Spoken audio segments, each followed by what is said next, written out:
talk to Alex Wilson now, Reform UK's London Assembly member. Alex, very good morning to you. Good morning, Mike. Good to see you again. Good to see you again.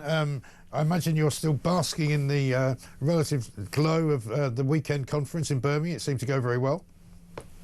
Yeah, it's a fantastic event. It's our biggest conference that we've had so far as a party. I mean, last year's was pretty good, but this, taken to a whole new level. So as well as the main stage and the speeches and all that kind of excitement, lots of really fascinating discussion on the fringes, lots of people meeting each other for the first time, getting involved, signing up to be candidates within their local branch, all that kind of stuff. There's a real sense of purpose and direction and energy about the weekend. I think we've put on a really good show.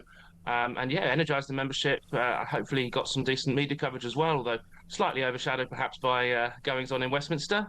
Not really, though. The timing that was deliberate, who knows? I mean, there was an awful lot of coverage. I think it's probably the most coverage that the Reform parties had from what you might call the kind of the mainstream media. You know, there was a big media presence up there, a lot of interviewing going on. Nigel Farage was on Laura Kunsberg yesterday, suggesting that probably it wouldn't work if Boris Johnson decided to come and join Reform, which I think I would have agreed with as well. 100%. Yeah, I mean, Nadine Dorries, of course, came on Friday, though, didn't she? Yeah, well, that's an interesting one.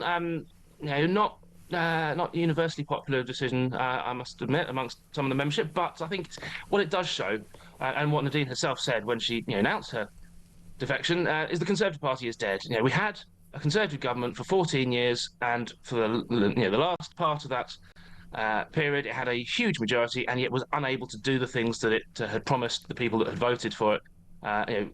We promised that it would do, and I think that's the fact that someone who was as closely identified with that government and with Boris as PM as Nadine has moved across, I think completely underpins that feeling that the Conservative Party is dead, and if it's not quite dead yet, it certainly needs to be finished off. And Reform, we're going to do that. We're going to finish off the Conservative Party. We're going to replace them as the principal party on the right of centre of British politics, and that's why the weekend was so exciting.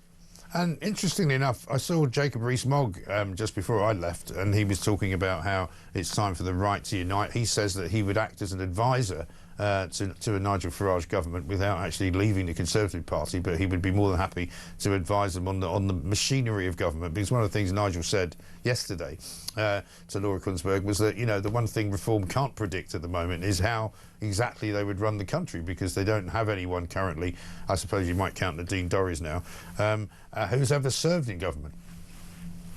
Yeah, and getting ready for government is going to be a really, really important part of the work that goes ahead over the next 2 to 3 years. We expect the general election to be in 2029. It could happen slightly earlier. We need to be ready for it to happen slightly earlier than that, even, so that we are ready to hit the ground running on day one if we're fortunate enough to win. And yeah, part of that is going to be trying to use some of the experience and knowledge of people who have served in government. But at the same time, we need to remember that a lot of those people who served in government, and the same is true now under the Labour government, they're serving in government and they're making a complete hash of it. So just the fact that someone's had the job doesn't mean they're going to be any good at it. What we want to do is also bring people in from outside politics, but people who've got real world experience running businesses, working in the public services, in the military, and people who have a track record of making decisions and getting things done, and raising money, spending money, employing people, sacking people, making all those kind of difficult decisions that are needed to make things work. So there'll be a huge range of talent that will come forward. Not all of it will be that has served in frontline politics previously. No, quite. I mean, although Nigel did again say yesterday that there's going to be more Conservative defections on the way, and as you say, it's not always that popular within some of the membership of Reform. They don't really want old, washed-up Tories, but it sounds as though there's more on the way. I think there will be, but I think we need to be very careful and very clear that if people are joining us, they're joining us for the right reason. They're not just doing it to save their own skin because they've seen which way the wind is blowing. They're joining us for the right reason because they believe in what we're saying, because they think Nigel will make a fantastic Prime Minister, and that those people that join us have got something positive to bring to the table, whether it's their experience or their values or their relationships they've had with their constituents, all those kind of things. Yes, we need people to join us, and to be honest, I'd like more people from the Labour Party to think about joining us as well, because the Labour Party used to be a party that stood up for working people, and we've seen time and time again in the last 15 months that it's betrayed its core kind of background. So there will be people on the left that might think about joining us as well, because we're moving beyond different kind of the traditional left-right divide is becoming slightly redundant, and what we're offering is something completely different. step in a new direction. And yeah, and people that the voters. This is a really important thing here. People that are joining us to vote for us are people who have had um, a range of backgrounds and range of previous political experience. Half of the council by-election gains that we've made since the general election are seats that we've gained from Labour. But a lot of the people that are now voting for us are people that didn't vote at all at the last election because they've seen that the old party system has failed, but now we're giving something different and a real opportunity to vote for change.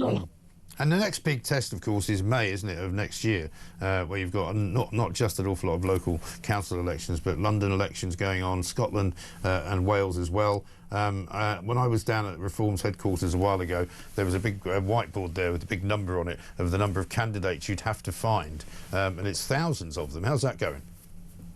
Yeah, well, we've made a really good start on that. You know from what happened this year in the local elections, we actually managed to nominate more candidates than any other party in the county council elections that happened just 3 months ago. It's going to be a very tough challenge to do the same again next year, but we're certainly up for that challenge. In London alone, we'll need more candidates, about 1,800 or thereabouts.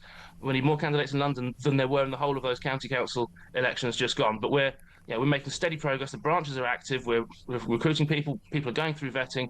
The London Council elections will be a big part of the narrative next year, but also the Scottish Parliament and the Welsh Senedd, huge opportunities for us there. There's every chance we can be the largest party in Wales after those elections, and in Scotland, the polling there has been astronomical. Compared to anything that UKIP achieved in Scotland, we are completely off the scale. We are going to have a very sizable group of MSPs elected, probably hold the balance of power.